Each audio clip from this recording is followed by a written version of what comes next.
See how well Rufus is doing now that he has a pack, huh? Every dog needs a pack because they're really domesticated wolves. Their brains were designed to deal with a group of other dogs, wolves, whatever, all day, every day. So when you got a dog dealing with no dogs and just a human who's kind of weird or lazy or antisocial, the dog's gonna be all screwed up too. Hence, why I'm a dog trainer. But like I said, most people aren't gonna draw it down to the simplest way to think about it, which is dogs are really wolves. And you gotta know the animal and you gotta take it that seriously if you don't want any problems and if you want the happiest and healthiest dog or dog pack on earth. Maybe some of you guys get dog packs out there and also want dog pack training lessons.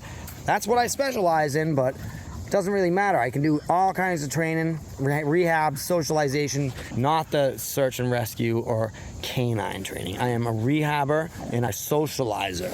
And I do not train them to do tricks. I pack them together and I observe. I see what everybody's good at, what everybody's bad at, what everybody's interests are. Already, Mr. Rufus over here is figuring out that he can trap animals underneath bushes.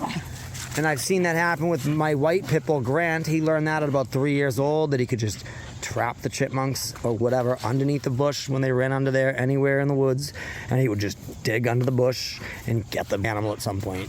Very valuable skill if we're out here surviving, but we weren't, so I had to stop him from killing chipmunks randomly and daily, like being a terrorizer of chipmunks. But it's a very valuable skill because they're still domesticated wolves with all the drive as the real wolves need to dig and hunt and capture prey, you know.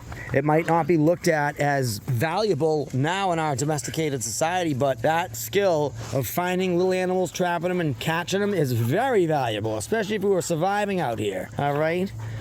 So anyways, yeah, Rufus is doing great when he has a whole pack of dogs that he can fully trust. This is step one. He can fully trust his pack. And then step two, now he can start trusting every dog that he meets forever, everywhere. Unless it's a really bad dog with real bad problems, then I step in.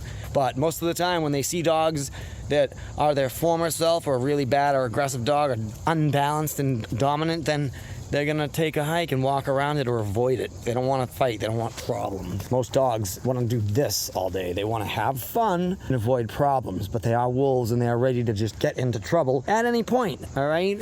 So you gotta be ready for that. Coyotes live right over there and they're probably 100 yards away from us right now. They're probably like there every day, most days sitting over there staring at us. We don't care. Nobody cares, right? This is freedom. Right top. See them all hunting together, regardless of their breeds. Really because they're domesticated wolves, and they don't care about what breed they are. They just care about being together, packing up, and working together to survive. That's what this behavior is. The chipmunk ran right up that tree and is chilling up there at the moment, and they're sitting there like, let's find the chipmunk. But this is what they want to do. Do you really think that they want to do anything more than this? I mean, come on. People like keep their dogs home all day, every day, and they just want to do this kind of simple stuff. You gotta let them get out and be the animal they are, which is a domesticated wolf, and trapping them at home all day just does you no good. People take their dogs for like a 15-minute walk, like twice a day, and they call that exercise. I had this guy yelling at me because my dogs were off leash, and I'm like, how are they ever gonna get exercise? And he's like, they get exercise on leash. And I'm just like, so a slow, miserable walk to a human that's 15 minutes long is exercise to a dog? Really? People are insane. Yeah. Welcome to my world and how backwards it all is, except when we're together. Look at the Topper face over there. We love Topper. You love you. Good puppy.